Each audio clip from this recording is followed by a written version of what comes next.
For a long time, the status quo has been to accept that the world will continue to turn, and we, the citizen users, will continue to accept the terms and conditions as they are. There have long been whispers and isolated voices suggesting that excessive use of social media and connected devices may not be all that healthy for us, and probably even more problematic for young developing minds. What has become clear, though, is that the regulatory environment has woken up to these concerns. And these guidelines clearly define our expectations for DSA compliance and will serve as an enforcement benchmark.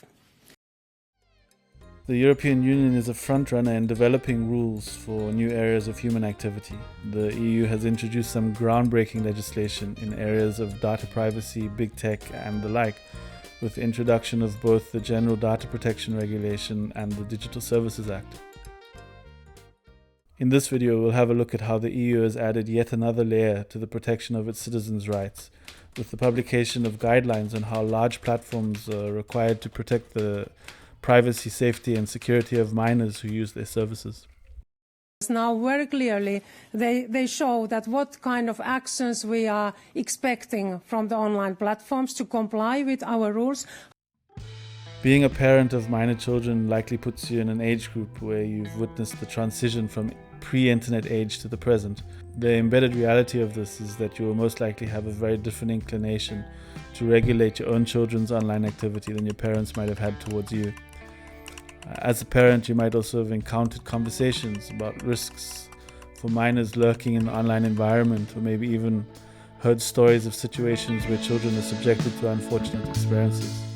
Your natural response might be to think that this couldn't happen to my kid, or you may feel a protective impulse, or both. But how do we protect our children as parents?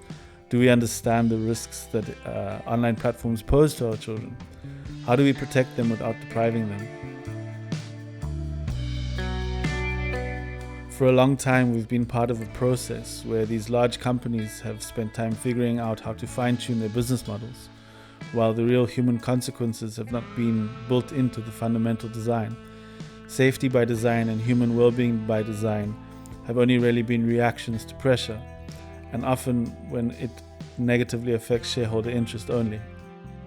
Given the enormity and the pervasiveness of online platforms, it's impossible to ignore that there are very real human consequences of poorly regulated online environments. With the introduction of the GDPR and subsequently the DSA, the European Union aimed to dissolve the distinction between the online world and real life, bringing real-life laws into the online world, with real-world consequences, most notably in the form of eye-watering fines. The DSA governs content environments, specifically online platforms and social media spaces.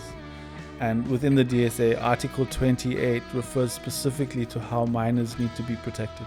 Article 28 further provides for the Commission to develop guidelines outlining exactly what it expects from online platforms.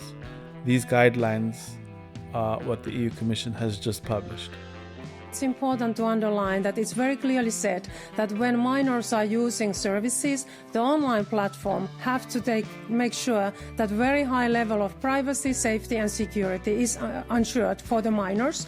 And we see that this is not often the case. And these guidelines now very clearly, they show that what kind of actions we are expecting. As a parent, understanding the impact that these guidelines are likely to have on the online environment, and more specifically the security of minors online, should be reassuring. Not to imply that this is a silver bullet solution and all the risks will disappear, but these guidelines call out the problems for what they are and they cut through the vagueness. They also shift the burden of obligation onto online platforms and social media services, demanding that by design they are aware of potential risks and actively work to mitigate them. Some of the important measures the guidelines aim to address are addictive behaviors and designs, exposure to harmful content, unwanted contact from strangers, cyberbullying and mental health concerns, and age-appropriate design features and reporting. In dealing with the risks associated with addictive behaviors, platforms are required to protect minors from practices that simulate or induce addictive behaviors. Section 61 outlines these practices. There is also a lot of effort to put control back into minor users' hands, with the insistence that recommender systems allow for user input choices, allowing minors to directly influence the parameters that drive their recommendations, or to potentially even reset them completely. This is instead of being derived from monitoring their browsing behavior. Recommender systems are also required to prevent minors from being exposed to content or other users on the platform that could be deemed harmful or a danger to their privacy. Another important consideration is that minors should have their account settings set to the highest privacy, safety, and security by default, minimizing potential contact from strangers. Their account should not be made visible to users that are not in their friends list, and it should be easy for them to block and report unwanted contact from strangers. An important measure to tackle cyberbullying is to give minors the ability to block or mute unwanted contact or users, also preventing them from being added to groups without their explicit consent.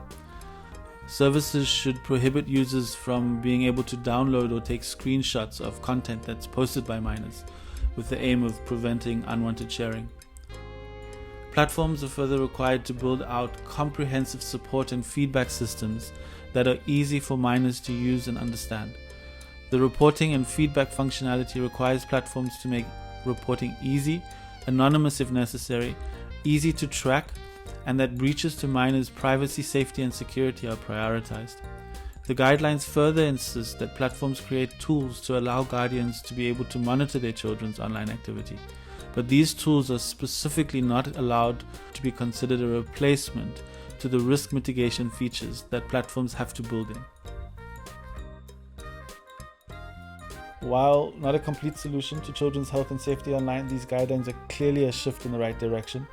They address some of the more problematic risks faced by minors, putting a large part of the burden on service providers to bring products to the market that are safe and build human well-being into their design. Only time will show how effective they are at ensuring that they achieve their intended outcomes. An obvious concern is that enforcement is always more difficult than creating rules. It's much more difficult and more complex. Not to mention that those governed by these guidelines and regulations are very well-resourced organizations that have been known to absorb punishment if it is considered cheaper than changing course.